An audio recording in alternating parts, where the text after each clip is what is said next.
नांदणी superfast news, घटना तुमची, बातमी आमची।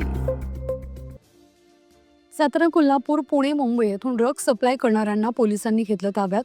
कॉलेज तरुणींना व्यसनाधीन करण्यासाठी परदेशी ड्रग्ज माफियांनी कराड शहराला केलं टार्गेट। सातारा जिल्ह्यातील कराड तालुका हा राजकीय, सांस्कृतिक, आर्थिक, शैक्षणिक, ऐतिहासिक तसेच औद्योगिकदृष्ट्या संपन्न व प्रगत आहे। कराडला लाभलेल्या यशवंत विचारांच्या वारशामुळे महाराष्ट्रात नव्हे तर देशभरात कराडचं नाव नावाजलेलं आहे। मात्र गेल्या काही दिवसांपासून कराड या नाताकारणानं बदनाम होत आहे। कराड तालुक्यातील टेंभू गावाजवळ एका संशयिताला कोकलेवाडी रेल्वे स्टेशनवरून कराड शहराकडे जाणाऱ्या रस्त्यावर ड्रग्ज घेऊन जाताना पकडलाय। दरम्यान संबंधितांकडे चौकशी करत पोलिसांनी त्याला ताब्यात घेऊन अधिक तपास करत ड्रग्जचं रॅकेट सातारा, कोल्हापूर, पुणे आणि मुंबई येथे रॅकेट उघड करत 12 जणांना अटक केली। यामध्ये 2 आरोपी हे परदेशी असल्याचं समोर आलंय। त्यामुळे कराड तालुक्यासह सातारा जिल्ह्यात खळबळ माजली आहे। कराड परिसरात ड्रग विक्री करणारी टोळी सक्रिय असल्याची माहिती पोलिसांना मिळाली होती। यानंतर पोलिसांनी तपासाची चक्र फिरवत मुंबईपर्यंतचं ड्रग रॅकेट शोधून काढून या आरोपींना अटक केली आहे। या आरोपींकडून 1,14,000 रुपयांचे 37 ग्रॅम चौ ड्रग्ज जप्त केले। महत्वाचं म्हणजे हे सर्व रॅकेट हे बसेसमधून चालवलं जात असायचं। बस ड्रायव्हरकडे पाकिटातून मिठाईच्या डब्यातून हे ड्रग्ज एका जागेवरून दुसऱ्या ठिकाणी पाठवले जात असायचे, अशी माहिती पोलीस अधीक्षक समीर शेख यांनी दिली आहे। एक महत्त्वाचं डिटेक्शन कराड शहर पोलीस स्टेशनचे सर्व जी टीम आहे, पी.आय. तहसीलदार आणि त्यांच्यासोबत एस.डी.पी. अमोल ठाकूर, त्याचबरोबर त्यांचे सर्व अधिकारी आणि अंमलदार यांनी ड्रग्सच्या संदर्भाने एक चांगली कामगिरी केलेली आहे। या ठिकाणी सुरुवातीला अशी माहिती प्राप्त होत होती की काही लोक आहे जे कराडमध्ये वेगवेगळ्या माध्यमातून MD ड्रग्ज ज्याला म्हणतात आपण, मेथ ज्याला आपण म्हणतो, तर ह्या ड्रग्सचे काही कन्साइनमेंट्स ते आणत होते आणि कराडमध्ये विकण्याचा प्रयत्न होता। याची माहिती काढल्यानंतर ह्या संबंधित लोकांना पिकअप करण्यात आला, त्यांच्यावर गुन्हा दाखल करण्यात आला। पण याच्यानंतर बरेच गोष्टी आम्हाला तपासमध्ये समोर आली, त्यामुळे आजपर्यंत आम्ही थांबलो होतो। तपासमध्ये त्यांच्यासोबत काही लोक आहे वेगळ्या भागातून जे त्यांना मदत करत होते। याच्यामध्ये कोल्हापूरचे काही लोक आहेत, त्याचबरोबर पुणे आणि मुंबईचे काही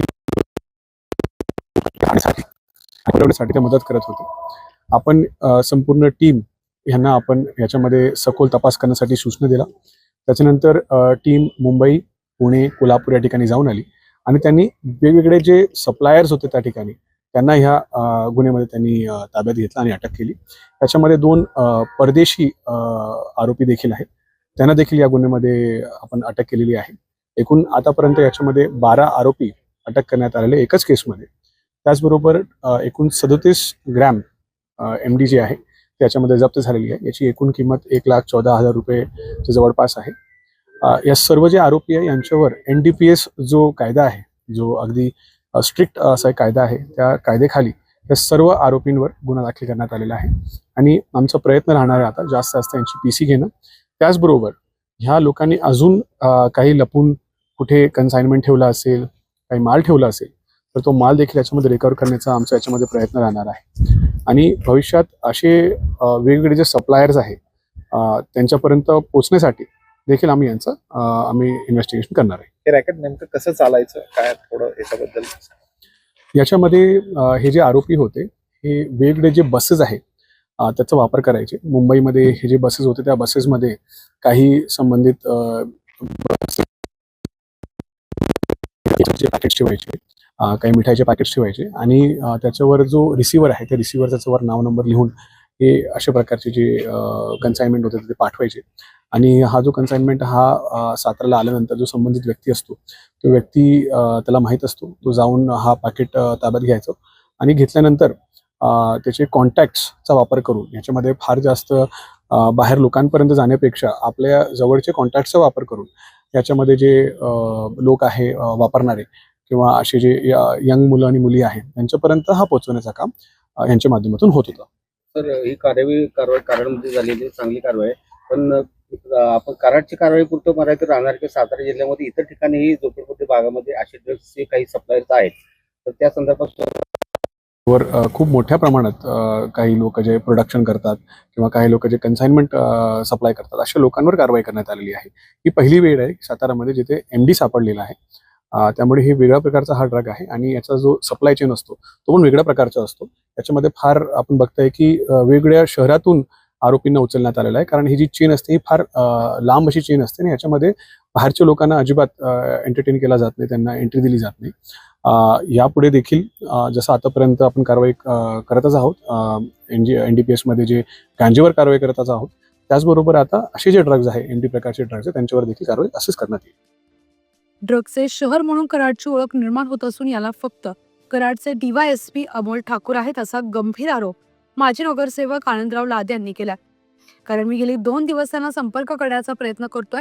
कराड शहरामध्ये अवैध व्यवसाय मोठ्या प्रमाणात वाढलेले आहेत की त्यामध्ये गांजा, गुटखा, मावा, ताडी असे अनेक प्रकार शहरांमध्ये चालू आहे. आज कराड शहराचं नाव ट्रकच्या माध्यमातून महाराष्ट्रभर गाजत आहे, तर कायदा सुव्यवस्था अबाधित राहण्याऐवजी बिघडवण्याचं काम सध्या कायदा सुव्यवस्था करत असून त्यांची पाठराखण करते असा माझा ठाम आरोप आहे. कारण कराड शहरामध्ये पावशेर गांजा विकणारं शहर आज जवळजवळ 5 ते 6 किलो गांजा विकणारं शहर झाले. त्यामुळे व्यसनाधीन युवक होण्यास पूर्णपणे युवा पिढी भरकटली आहे. पण त्याला पोलीस प्रशासन हे जबाबदार आहे. त्यांनी युवा पिढी वाचवण्यासाठी आता जिल्हा पोलीस प्रमुखांनीच लक्ष घालावं. खरं तर आतापर्यंत छोट्या मोठ्या व्यसनाधींपासून कराड शहर परिचित होतं. माझ्या माहितीप्रमाणे ड्रग्स म्हणून जे कराड शहर परिचित होते, जे परिचित होते त्याला एकमेव फक्त कारणीभूत आमचे कराडचे DYSP अमोल ठाकूर असतील असं मला स्वतःला मानावं वाटते. कारण मी गेले 2 दिवस त्यांना संपर्क करण्याचा प्रयत्न करतोय. कराड शहरामध्ये अवैध व्यवसाय एवढ्या प्रमाणात वाढलेले आहेत की त्यामध्ये गुटखा असेल, त्यानंतर मावा असेल, त्यानंतर गांजा असेल, त्यानंतर ताडी एक प्रकार कराड शहरामध्ये एवढा चालू आहे. गेल्या 4 दिवसापूर्वीच उत्पन्न शुल्काच्या पाटील मॅडमनी जवळजवळ 12-13 लोकांवरती कारवाई केली. पण कारवाई करत असताना नुसती माणसं दाखवून आणि कागदपत्र नाचवून त्याचा उपयोग नाहीये. मुळात जे ताडी विक्री केली जाते ते मूळ कुठं आहे ते शोधणं गरजेचं आहे. त्याचबरोबर जी दारू विक्री जी आहे, जे मागासवर्गीय वस्तीमध्ये दारू विक्री जी होत असत्या त्याचं मूळ कारण कुठनं उगम होतोय ते पण त्या अधिकाऱ्यानं तपासणं गरजेचं आहे. आज कराड शहरामध्ये एवढी भव्य दिव्य आरोग्य रन एवढी मोठी चांगल्या प्रमाणात झाली, जवळजवळ 5 ते 10 हजारच्या वर लोक त्यामध्ये सामील झाले. DYSPचं त्या बाबतीत मी कौतुक सुद्धा केलेलं आहे. पण आरोग्य रनपेक्षा व्यसनमुक्ती रन सुद्धा करणं गरजेचं आहे, कारण युवा वर्ग पूर्णपणे व्यसनाधीन या कराड शहरामध्ये होत चाललेला आहे. त्यामध्ये पोलीस प्रशासन असेल, उत्पन्न शुल्क असेल, त्यांचं पूर्णपणे दुर्लक्ष असल्यामुळे किंवा पाठबळ असल्यामुळे की पोलीस प्रशासन उत्पन्न शुल्क त्यामध्ये जिजाभाव करते, पाठराखण करते. त्या अनुषंगाने आज ड्रग्सचा विषय कराड शहरामध्ये नुसतंच SP साहेबांनी 4-5 जणांना एकत्र घेऊन कारवाई केली, छोटी मोठी कारवाई केली, पण ते कुठनं आणलं, काय आणलं त्याचा सानिशा करणं गरजेचं आहे. मला सातारच्या SP साहेब समीर शेखांना प्रामाणिकपणे विनंती करायची आहे, आपण आल्यापासून एक 10-15 दिवस फक्त मटक्याचे व्यवसाय बंद होते, त्यानंतर पुन्हा परत चालू झाले. म्हणजे कभी भोवती व सासुती असे जे सिरियल असते त्या पद्धतीने हे कराड शहरामध्ये जे कामकाज चालू आहे ते थोडंसं आपण पुरेपूर लक्ष घालून बंद करावं. आणि यामध्ये तरुण वर्ग, एखाद्या बापाचं पोरग हाताखाली आल्यानंतर, पायात चप्पल बसल्यानंतर ते खांद्याला खांद्याला काम करत असतं, त्याला ते व्यसनाधीन होतं आणि ते पोरग उद्ध्वस्त होतं. त्याला बापाची जी व्यथा आहे कदाचित आपल्याला सुद्धा ती मिळू शकते. त्या अनुषंगाने आपण एक कराड शहराचा बाप, सातारा जिल्ह्याचा बाप म्हणून एक तरुण वर्गाला व्यसनाधीन पासून तुम्ही मुक्त करावं. आज कराड शहराचं नाव ड्रग्सच्या माध्यमातून पूर्ण महाराष्ट्रभर गाजत आहे. त्याच्यावरती शहानिशा करून जे कोणी ड्रग्स विक्रेते असतील, ड्रग्स तयार करणारे असतील, त्यांच्यापर्यंत तुम्ही शहानिशा करून त्यांच्यावरती काटेकोरपणे कारवाई करावी एवढीच अपेक्षा बाळगतो. कायदा सुव्यवस्था बिघडण्यापेक्षा कायदा सुव्यवस्था त्यांची पाठराखण करत्या असा माझा ठाम आरोप आहे. कारण कराड शहरामध्ये पावशेरभर गांजा विकणारं शहर आज जवळजवळ नाही म्हणलं तर 5-6 किलो गांजा विकणारं शहर कराड शहरामध्ये झालेलं आहे. आणि त्यामध्ये व्यसनाधीन मुलं होऊन आज पूर्णपणे मुलं भरकटलेले आहेत आणि त्याला पोलीस प्रशासन हे जबाबदार आहे असा माझा ठाम आरोप आहे. आणि अगदी तोंडी स्वरूपात नाही तर लेखी स्वरूपात सुद्धा मी त्याला मी तक्रारी केलेल्या आहेत. आपल्या हक्काचं रोखठोक भूमिका मांडणारं आपलं न्यूज चॅनल नांदणी सुपरफास्ट न्यूज. घटना तुमची, बातमी आमची.